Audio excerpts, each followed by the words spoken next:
இந்த மேஜிக் தான் என்னன்னு எனக்கும் புரியல. விடு சித்ரா. இருக்கலன்னா பொண்ணத்தாரே இந்த வீட்டுக்குள்ள இதே மகாவ ராஜலட்சுமி தெரியுமே. எப்போ உனக்கு கூட கூட்டணி சேர்ந்துக்கிட்டு எல்லாம் ஒரு கேவலம் உனக்கு தேவையான. அத்தை, நீங்க என்ன சொல்றீங்க? காயத்ரி, இன்னும் என்னென்ன அவமானங்கள்.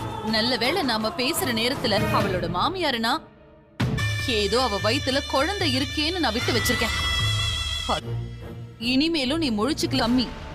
இனிமேதான் நீ கொஞ்சம் ஜாக்கிரதையா இருக்கணும். ஏதோ சொல்லணும்னு தோணுச்சு, அதான் சொல்லிட்டேன்.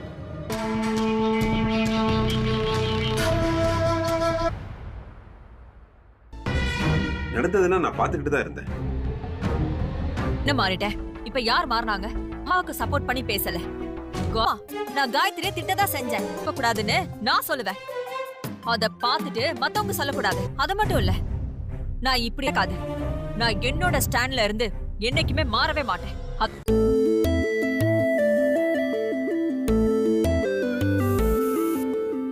பிடிக்கலனா விட. நானும் ப்ரோவும் சேர்ந்தா எடுத்தோம். சாரி அனாமிக்காரி சொல்லிட்டேன்ல. அதே மாதிரி எனக்கு பிடிக்காததையும் நீங்களும் செய்யக்கூடாது. ஆனா எனக்கு என் வாழ்க்கை தான் முக்கியம். நான் இருக்க வேண்டிய இடத்துல எல்லாம் அவ இருந்தா அப்புறம் நான் எதுக்கு? அதனால உங்களுக்கு இப்ப ஏத்துக்க முடியாம இருக்காது. அதுக்காக அது உண்மை இல்லைன்னு ஆயிடாது. என்னைக்காவது ஒரு நாள் அதுக்கு இங்க ஐஸ்வர்யாவும் மகாவும் சப்போர்ட்டா தான் இருப்பாங்கவே தெரியுது. எங்க நீ அவங்க ஆட்டத்துக்கு பண்ற அளவுக்கு இப்ப இங்க என்ன ஆச்சு? உன்னோட கோவம் மகா அண்ணி ஐஸ்வர்யா அண்ணி 2 பேருமே அதுக்கு கூட பிறந்த அக்காங்க. அத நீ நல்லா ஞாபகம் வச்சுக்கோ.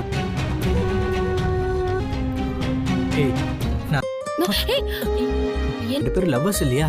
அதான் உதடு மேல உதடு வச்சு சத்தியம் பண்ணலாம் ட்ரை பண்ணேன். கரெக்டா சரியானு செக் பண்ணணும். உனக்கு பிடிச்ச மாதிரி இருப்பான். இந்த குடும்பத்தை விட்டு உன்னை பிரிக்க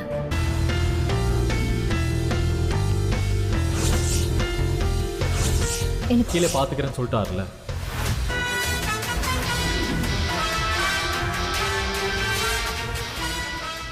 இவ்வளவு ஆவேசமா எழுந்த ஆபீஸ்லயே மறந்து வச்சுட்டேன்.